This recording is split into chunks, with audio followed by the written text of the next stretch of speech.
Mbona unaonekana ni mtu mwenye mawazo? Ndugu wangu, mimi niko sawa. Mimi niko sawa sana. Nafikiri wasiwasi wangu niko hapa tu. Na mimi ninaona maendeleo yako yanaendelea vizuri. Kama kunihofia mimi tayari nimeshafa. Mimi ni mzima kabisa. Ni sawa. Ni jambo la kumshukuru Mungu. Labda kuna habari nyingine tofauti na hizo?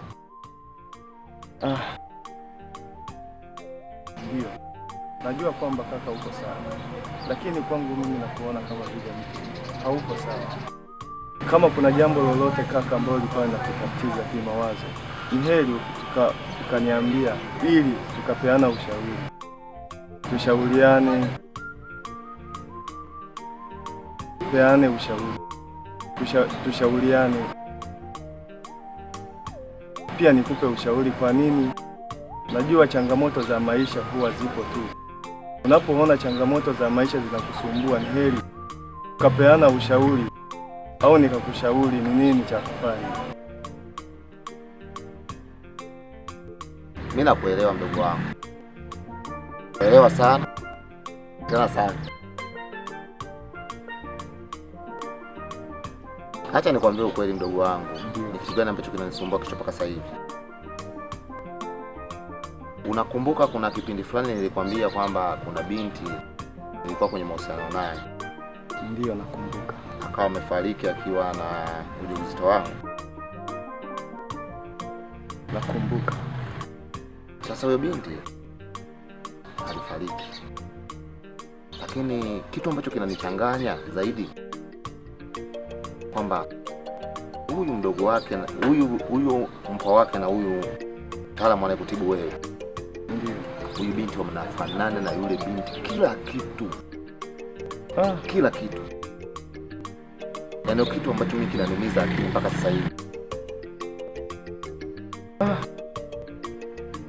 Kweli. Kwa kweli hapo sasa ni jambo la kufikiria. Sijui hapo tufanye nini ili tuweze hii dosari kuiteketeza kabisa na isiwepo tena. Tuwe watu wenye furaha na amani. Sawa. Lakini mimi tayari nishaanza kumfanyia utaratibu. Ndio. Kuna michakato fulani ambayo niko naifanya ili nigundue, ili nijue kwamba ni yeye au sio yeye. Maana nimeanza kuhisi labda hata baba yake na yule binti huenda alinidanganya tu. Wakawa wamemsafisha na kumpoteza katika hali niliyokuwa naye mimi. Kwa sababu unajua yule mzee alikuwa anipendi sana mimi.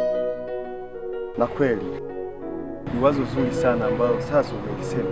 Ni jambo ambalo ni la kufanyia utafiti sana. Tujue kama ni yeye au si. Basha. Hakuna shida. Acha mimi najua jinsi gani nitamalizana nao. Sawa mdogo wangu? Sawa kaka, nimekuelewa. Ila kuwa na amani sana mdogo wangu. Sawa? Haina shida. Poa.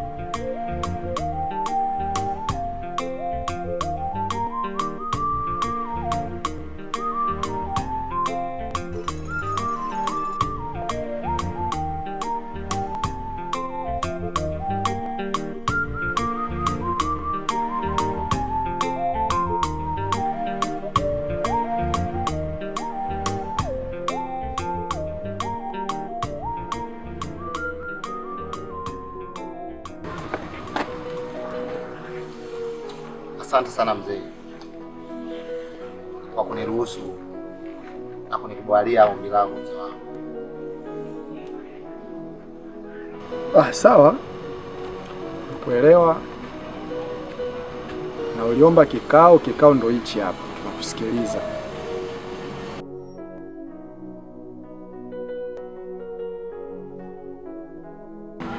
Lengo kubwa la kuwaita hapa kama familia ni kuweza kufungua moyo wangu na kile kitu ambacho kimekaa katika nafsi yangu. Nachohitaji kukizungumza hapa ukweli. Ukweli ni kwamba mimi nishawahi kuwa na binti ambaye nilimpenda sana kama maisha yangu huko mjini, lakini alifariki. Alifariki akiwa ni mjamzito.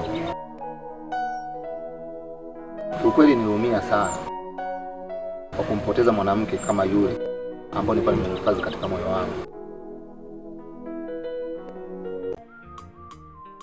Ni miaka mingi sasa imepita, sio chini miaka 3-4, lakini huwa namkumbuka sana.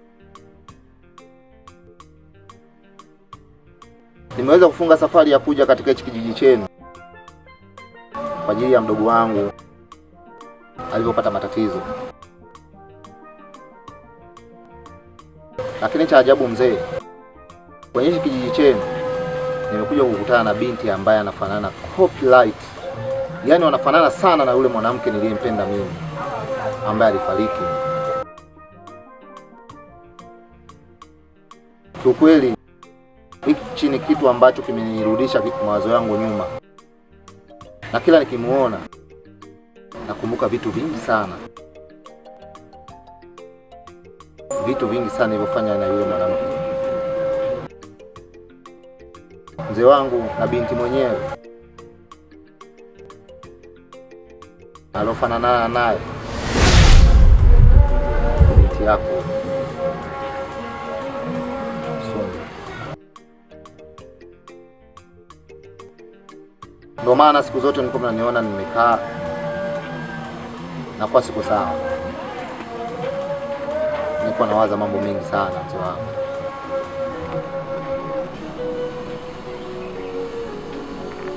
Unajua Rucha, ndio maana ulivyonisimulia kuna ndoto mwipa wangu waga naota kama vile vinataka kuendana endana, na ninafikiri vinaendana endana tu.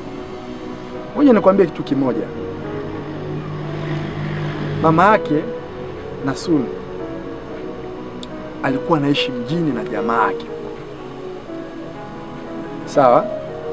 Na alivyokuja hapa baada ya miaka mingi kupita, alirudi hapa baada ya maisha kumshinda. Alirudi hapa na mtoto mmoja ambaye ndio huyu mwipa wangu, na alikuwa kama na miezi 6 hivi. Kwa hiyo pengine anaweza kuwa alijifungua mapacha.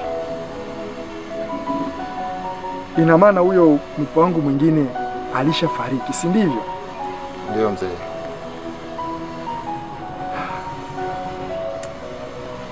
Ndio maana mwipa wangu alikuwa anasumbuliwa sana na ndoto hiyo. Njozi hiyo ilikuwa inamsumbua sana. Njozi hiyo ilikuwa inamtesa mno. Sasa basi nikwambie kitu. Naomba kesho tuongozane, mimi, mwipa wangu pamoja na nyinyi, utupeleke huko kwa huyo mwanamke ambaye ulikuwa unaishi naye, mwipa wangu mwingine alipolala. Angalau mwipa wangu aishi kwa amani. Hakuna shida mjomba, tafanya hivyo.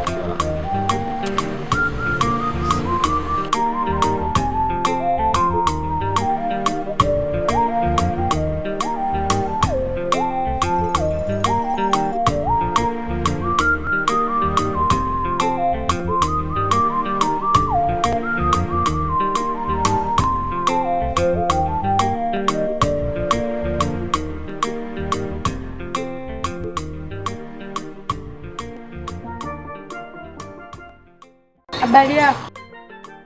Safi, zako kwenu? Ni nzuri. Siku hizi umenigaya. Sijakugaya rafiki yangu. Nilikuja wakaniambia haupo, ila taarifa zangu hujazipata.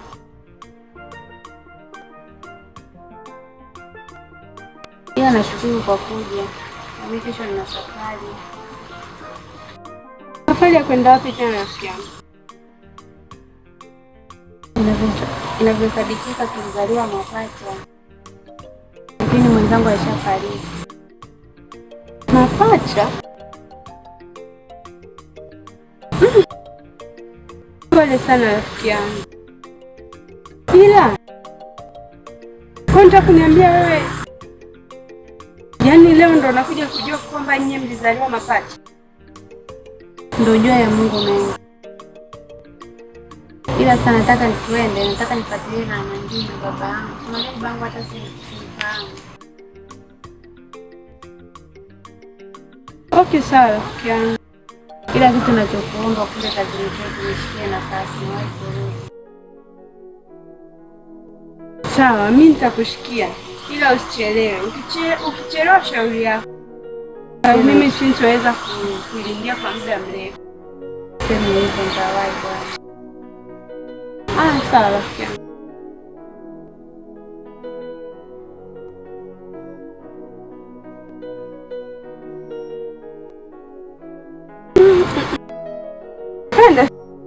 Haya rafiki yangu. Ngoja nikutoe.